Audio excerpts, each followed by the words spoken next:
Hello everyone, welcome to Pragyan the competitive class. আজকে আমি আবারও একটি নতুন ক্লাস নিয়ে চলে এসেছি। আজকের ক্লাস থাকছে যারা প্রাইমারি ইন্টারভিউয়ের প্রিপারেশন নিচ্ছ তাদের জন্য। আজ থাকছে 14 নম্বর ক্লাস। আমি অলরেডি তোমাদের 13টা ক্লাস দিয়ে দিয়েছি। তো যারা এই চ্যানেলে নতুন, এখনও ক্লাসগুলো দেখোনি, তারা কিন্তু অবশ্যই দেখে নেবে আর চ্যানেলটি অবশ্যই সাবস্ক্রাইব করে নেবে। তাহলে চলো আজকের ক্লাস শুরু করা যাক।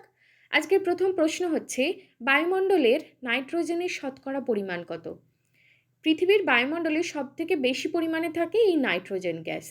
তার আয়তন কত? না, তার আয়তন শতকরা হচ্ছে 78%। ঠিক আছে, এরপর আমরা দেখে নেব যে অক্সিজেনের পরিমাণ কত থাকে। অক্সিজেনের পরিমাণ হচ্ছে 21% এবং কার্বন ডাইঅক্সাইডের পরিমাণ হচ্ছে 0.04%। ঠিক আছে, এইগুলো একটু দেখে রাখবে। পরবর্তী প্রশ্ন দেখো যে 2025 সালে পশ্চিমবঙ্গে জিআই ট্যাগ প্রাপ্ত পণ্যগুলি কী কী? তাহলে 2025 সালে জিআই ট্যাগ পেয়েছে 7টি পণ্য। কি কি দেখে নাও একটু, প্রত্যেকটাই মনে রাখবে।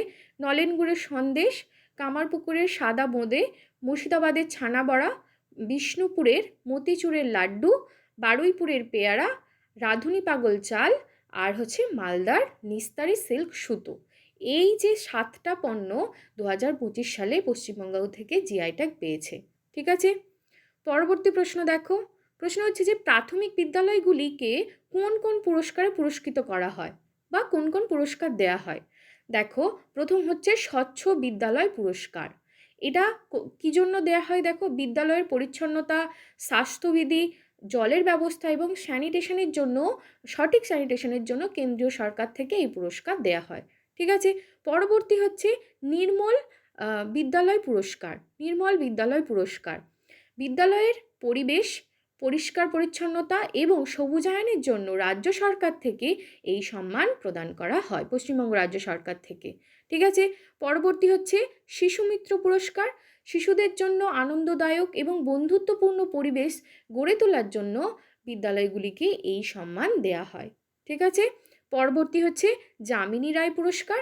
না, বিদ্যালয়ের সৌন্দর্যায়ন এবং শিল্পকলা চর্চার প্রসারের জন্য কিছু ক্ষেত্রে এই পুরস্কার দেয়া হয়। ঠিক আছে, তাহলে মোটামুটি এই 4টি পুরস্কার বিদ্যালয়গুলোকে দেয়া হয়ে থাকে।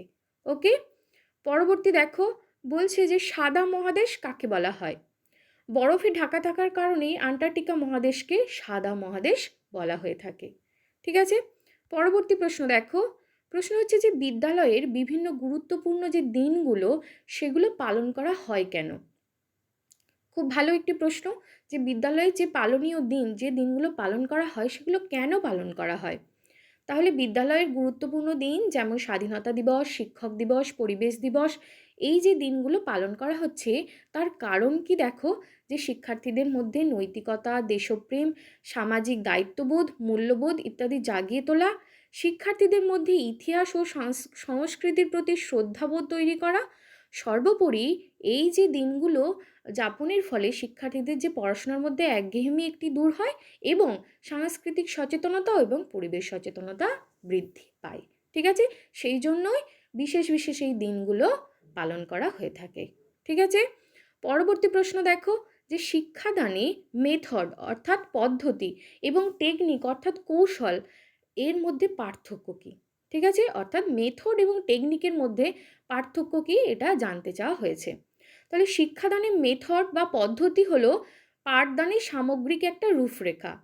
একটি পাঠ শুরু থেকে, অর্থাৎ একটি ক্লাসরুমে একটি পাঠ শুরু থেকে শেষ পর্যন্ত কিভাবে পরিচালিত হবে তা হবে পদ্ধতি, তার একটি বড় কাঠামো নির্দেশ করে। যেমন হচ্ছে বক্তৃতা পদ্ধতি, প্রজেক্ট পদ্ধতি। ঠিক আছে, যে পদ্ধতির মধ্যে প্রথম থেকে শেষ পর্যন্ত একটা ক্লাস পরিচালনা হবে সেটা হচ্ছে এই সামগ্রিক রূপরেখাটাকেই বলছি আমরা পদ্ধতি বা মেথড। অন্যদিকে কৌশল বা টেকনিক কাকে বলছে? দেখো, কৌশল বা টেকনিক হলো সেই পদ্ধতির ভেতরে ব্যবহৃত নির্দিষ্ট এবং তাৎক্ষণিক পদক্ষেপ বা টুলস, যেমন হচ্ছে প্রশ্ন করা, গ্রুপ ওয়ার্ক করা, যা শিখনের প্রক্রিয়াকে সচল রাখছে। ঠিক আছে, তাহলে পদ্ধতি কিন্তু অনেক বড় জিনিস এবং তার মধ্যে ছোট্ট যে নির্দিষ্ট একটু তাৎক্ষণিক পদক্ষেপ হচ্ছে টেকনিক বা কৌশল। ঠিক আছে, পরবর্তী প্রশ্ন দেখো, যে বর্তমানে প্রাথমিক বিদ্যালয়গুলির কয়েকটি সমস্যা বলুন। অর্থাৎ প্রাথমিক বিদ্যালয়গুলিতে বর্তমানে যে যে সমস্যাগুলো দেখা যায় সেগুলো বলতে বলা হয়েছে। তাহলে কি কি সমস্যা দেখা যাচ্ছে বর্তমানকালে সেগুলো একটু দেখে নাও। যে শিক্ষক সংখ্যা কম হওয়ার জন্য শিক্ষার্থী এবং শিক্ষকের অনুপাত 30:1 রাখা সম্ভব হচ্ছে না। শিশুকেন্দ্রিক শিক্ষার উপযুক্ত পরিবেশের অভাব রয়েছে প্রাথমিক বিদ্যালয়গুলিতে। পরবর্তী দেখে নাও যে অতিরিক্ত পরিমাণ ইংলিশ মিডিয়াম স্কুল তৈরি হওয়ার কারণে প্রাথমিক বিদ্যালয়ে শিক্ষার্থীর সংখ্যা দিনে দিনে কমে যাচ্ছে। ঠিক আছে, তাহলে এই হচ্ছে 3টে পয়েন্ট। খুব ছোট ছোট করে আমি লিখে দিয়েছি, তো তোমরা আশা করি পুরোটাই বুঝতে পারছো। পরবর্তী প্রশ্ন হচ্ছে যে কোনো শিক্ষার্থীর করা কোনো প্রশ্নের উত্তর আপনার জানা না থাকলে আপনি কি করবেন। ধরা যাক কোনো একটা প্রশ্ন করা হয়েছে, ওই মুহূর্তে যদি জানা না থাকে ওই প্রশ্নের উত্তরটা, তাহলে কি করা হবে। ঠিক আছে, তাহলে এটা সিচুয়েশন বেসড একটা প্রশ্ন। তাহলে কি করবেন, দেখো যে কোনো শিক্ষার্থীর করা কোনো প্রশ্নের উত্তর যদি জানা না থাকে, তাহলে কোনো প্রকার মিথ্যার আশ্রয় না নিয়ে জানাবো যে সেই উত্তরটি ওই মুহূর্তে জানা নেই।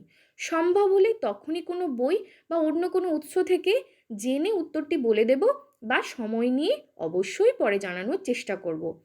সর্বোপরি এই প্রশ্নটি করার জন্য শিক্ষার্থীটিকে প্রশংসা এবং উৎসাহিত করব। ঠিক আছে, তাহলে কখনোই আমরা মিথ্যার আশ্রয় নেব না, এবং যদি জানা না থাকে তাহলে বলবো যে পরে জানাবো, আর যদি সম্ভব হয় কোনো বই বা অন্য কোনো উৎস থেকে উত্তরটি সঙ্গে সঙ্গে জানিয়ে দেওয়ার চেষ্টা করব। ঠিক আছে, অবশ্যই শিক্ষার্থীকে প্রশংসা করব ওই প্রশ্নটি করার জন্য। ওকে, পরবর্তী প্রশ্ন দেখো। প্রশ্ন হচ্ছে কম্পিউটারের জনক কাকে বলা হয়।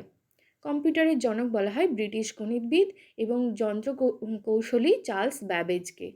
ঠিক আছে, পরবর্তী প্রশ্ন, দুটি ইনপুট ডিভাইসের নাম বলুন। দুটি ইনপুট ডিভাইস হলো কিবোর্ড আর মাউস। ওকে, পরবর্তী প্রশ্ন, যে ভারতের প্রথম মহিলা প্রধানমন্ত্রীর নাম কি।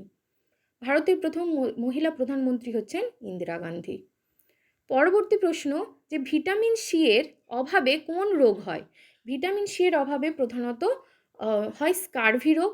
এই রোগের লক্ষণ কি না, এই রোগের ফলে মাড়ি দিয়ে রক্তপাত হয়, দাঁত আলগা হয়ে যায়, চামড়ার সমস্যা দেখা যায়। ওকে, এবার পরের প্রশ্নে আসছি।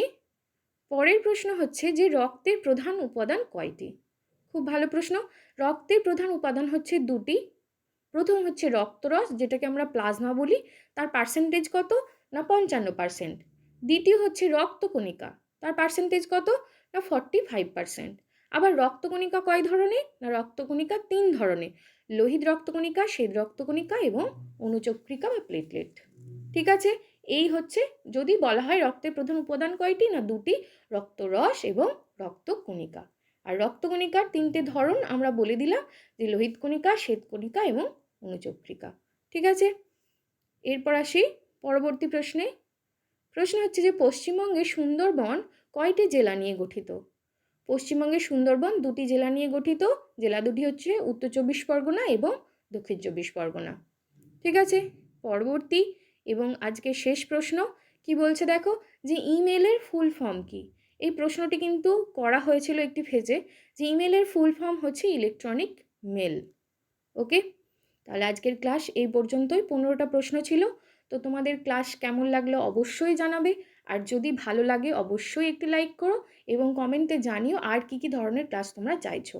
ঠিক আছে, থ্যাংক ইউ।